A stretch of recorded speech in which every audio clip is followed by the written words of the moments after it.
Our next guest is a friend of Houston Life from way back in the mall days. Oh my Remember gosh, that? look at that. Okay, so although he looks very young, he's as old school country as it gets. And on the eve of the release of, get this, his debut album, finally, he joins us to celebrate this great moment in his career. Let's welcome LaPorte native singer-songwriter Jake Worthington. Jake, hello. Howdy, y'all. Howdy. Howdy. How y'all doing? Oh my gosh, great. I can't believe, wait, so you're just doing an album now. Why not before now? Well, didn't have the songs, I didn't have the money, but I had all the time.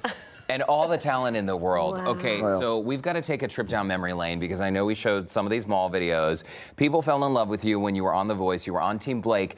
During Jake's time on The Voice, you had 3 songs hit the Billboard Top 20. I mean, America responded to you, and people listen to your music all around the world. Talk to us about how you have evolved since this time, because you still have a full career ahead of you, but you're still doing the same old school honky tonk. Well, you know, when we did the Voice stuff, that was an incredible experience, and had I not done that, it wouldn't have, I would have never dove off into musicality the way that I have over the years.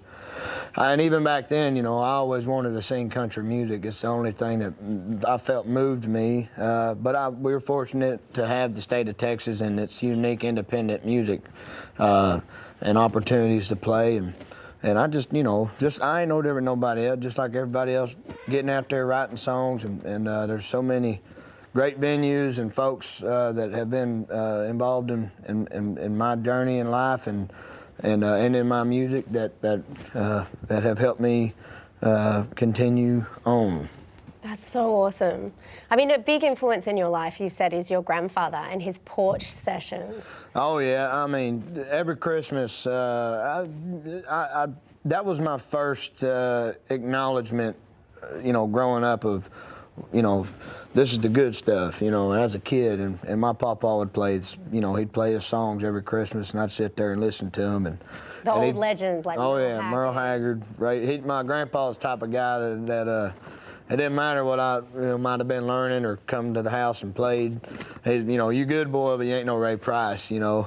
And that's the truth, you know. There's only one of those, and he's one of the greatest. But I'd have to blame my papa for the reason I have an itch for a song, you know. And you know, my family's just always supported me to continue on.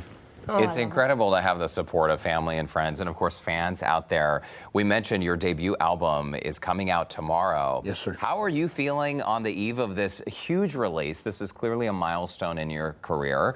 And what's your family saying about it? I think, you know, I think everybody's excited, but you know, this is just one more step in my life, and I'm grateful to have got to this point, you know. I'm really excited. It's my first footprint, or in my opinion, a true introductory of the kind of music that I create. Wow. It's very nice. And you have 2 local shows coming up to celebrate this album release. That's right. So Rowdy's Dance Hall in Spring, that's happening tomorrow. I'm telling you. That's going to be a big celebration. Come on. Right there. And then on May 13th, you can see on the screen, Moe's Place in Katy. So tickets are still available for both venues, is that right? Yes, sir. Rowdy's used to be that big Texas joint, and Chris is always the fellow that booked the shows a lot. He's always been kind to us to let us work throughout the years, and it just seems right to be working a date with them on the day that I finally get to release my album, and a place that's just perfect for it, you know. And then Moe's Place, that'll be the first time I've ever gotten to play there, and that's a legendary, in my opinion, beer joint, dance hall, club. It's a great place for country music, and I know more people than I've ever forgot that loves Moe's Place, and we're all grateful that Moe has a great venue like he does. How cool and special that you get to perform in both of those. I love the way, I love some of the words that you've said, and the sentences have been so poetic. You said, I blame my poor paw for giving me the itch. I think that should be a lyric in one of your other songs.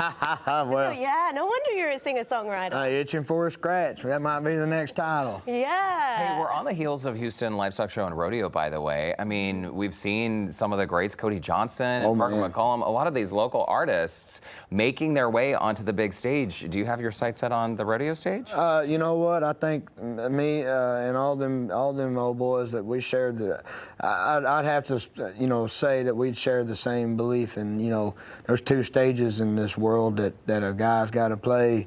That when you do, you done did it, and that's the Houston Rodeo and the Grand Ole Opry. And I tell you what, Cody Johnson and Parker McCollum both. Them guys, my hat's off to them, and I think we're lucky to have them both in country music. Them guys are about the songs, and I believe that's why they have those opportunities. And I look forward to getting to play more shows with them guys along the way. But I'm rooting for both of them guys, and I'm grateful that they've been kind to me over the years.